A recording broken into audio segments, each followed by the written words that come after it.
Hello dears, എങ്ങനെയുണ്ടായിരുന്നു നിങ്ങളുടെ Onam exam?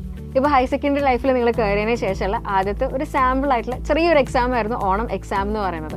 Plus 1 plus 2 ഇനി എങ്ങനെയാണ് ക്വസ്റ്റ്യൻസ് എക്സ്പെക്ട് ചെയ്യേണ്ടത് എന്നതിനെ പറ്റിയിട്ട് ഏകദേശം ഒരു ധാരണ നിങ്ങൾക്കിപ്പോൾ കിട്ടിയിട്ടുണ്ടായിരിക്കും.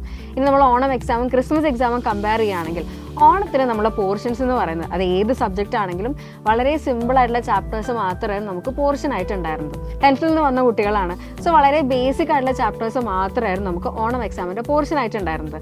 ഫോർ എക്സാമ്പിൾ സ്റ്റാറ്റിസ്റ്റിക്സിൻ്റെ കേസ് പറയുകയാണെങ്കിൽ നമുക്ക് ആദ്യത്തെ 4 ചാപ്റ്റേഴ്സ് എന്ന് പറയുന്നത് തിയറി ആയിരുന്നു. ഡയറക്റ്റ് ആയിട്ട് മാത്രം ക്വസ്റ്റ്യൻസ് ചോദിക്കാൻ സാധ്യതയുള്ള ചാപ്റ്റേഴ്സ് ആയിരുന്നു ഈ ആദ്യത്തെ 4 ചാപ്റ്റേഴ്സ് എന്ന് പറയുന്നത്. ഒരുപാട് ട്വിസ്റ്റഡ് ആയിട്ടുള്ള ഇൻഡയറക്റ്റ് ആയിട്ടുള്ള ക്വസ്റ്റ്യൻസ് ഈ 4 ചാപ്റ്റേഴ്സിന് വരാൻ വേണ്ടി ചാൻസ് തന്നെ ഇല്ല. ഇനി വരാൻ വേണ്ടി പോകുന്ന ചാപ്റ്റേഴ്സ് എന്ന് പറയുന്നത് അങ്ങനെയല്ല. ഇനി എക്കണോമിക്സിൽ സ്റ്റാറ്റിസ്റ്റിക്സ് ഫോർ എക്കണോമിക്സ് എന്നുള്ള പേപ്പർ ആയാലും അതേപോലെ തന്നെ ഓപ്ഷൻ പേപ്പർ സ്റ്റാറ്റിസ്റ്റിക്സ് ആയാലും 5ാമത്തെ ചാപ്റ്റർ എന്ന് പറയുന്നത് വളരെ ഇമ്പോർട്ടൻ്റ് ആയിട്ടുള്ളൊരു ചാപ്റ്ററാണ്. അതൊക്കെ ഇനി വരാൻ വേണ്ടി പോകുന്ന ക്രിസ്മസ് എക്സാമിനാണ്. ഒരുപാട് ഇക്വേഷൻസ് ആണ് ഇനി നമ്മളുടെ മുന്നിൽ നിൽക്കുന്നത്.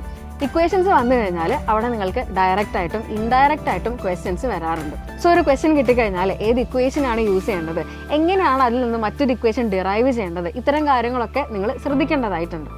ഇനി ക്രിസ്മസ് എക്സാമിൻ്റെ കേസ് നോക്കുകയാണെങ്കിൽ കുറച്ചും കൂടെ ഹയർ ആയിട്ടുള്ള ടോപ്പിക്സ് ആണ് ഓരോ സബ്ജക്റ്റിലും നമുക്ക് പഠിക്കാനായിട്ടുള്ളത്. ടൈം എന്ന് പറയുന്നത് വളരെ കുറവാണ്, കവർ ചെയ്യാനുള്ള പോർഷൻ എന്ന് പറയുന്നത് വളരെ കൂടുതലുമാണ്. സോ ഈ കുറഞ്ഞ ടൈമിനുള്ളിൽ ഫുൾ പോർഷൻസ് കവർ ചെയ്യുക എന്നുള്ളതാണ് നമ്മളെ മെയിൻ ലക്ഷ്യം എന്ന് പറയുന്നത്. ഇനിയുള്ള കുറച്ച് മാസങ്ങളിൽ ഇനി എന്താണ് നമ്മൾ ചെയ്യേണ്ടത്? കോൺസെപ്റ്റ്സ് ക്ലിയർ ആക്കാം, ഓരോ ചാപ്റ്ററിൽ നിന്ന് വരുന്ന ക്വസ്റ്റ്യൻസ് എന്തൊക്കെയാണെന്ന് മനസ്സിലാക്കാം, ആൻഡ് കുറച്ചും കൂടെ ഡിഫറൻ്റ് ആയിട്ടുള്ള ട്രിക്കി ആയിട്ടുള്ള ക്വസ്റ്റ്യൻസ് എങ്ങനെയാണ് സോൾവ് ചെയ്യേണ്ടതെന്നുള്ളൊരു ഐഡിയ ഉണ്ടാക്കുക എന്നുള്ളതാണ് ഏറ്റവും ഇമ്പോർട്ടൻ്റ് ആയിട്ടുള്ളൊരു കാര്യം എന്ന് പറയുന്നത്. സോ ഇതിനൊക്കെ ആയിട്ട് നിങ്ങൾ കൃത്യമായിട്ടൊരു ഗൈഡൻസ് ആണ് ആവശ്യമായിട്ടുള്ളത്.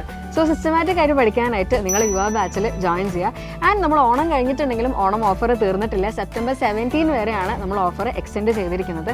10% ഓഫോട് കൂടെ നിങ്ങൾക്ക് യുവ ബാച്ചിൽ ജോയിൻ ചെയ്യാനുള്ള അവസരം ഇനിയും നിങ്ങളുടെ മുന്നിൽ തന്നെയുണ്ട്. സോ ഇനിയുള്ള ചാപ്റ്റേഴ്സൊക്കെ നമുക്ക് അടിപൊളിയായിട്ട് പഠിക്കാം.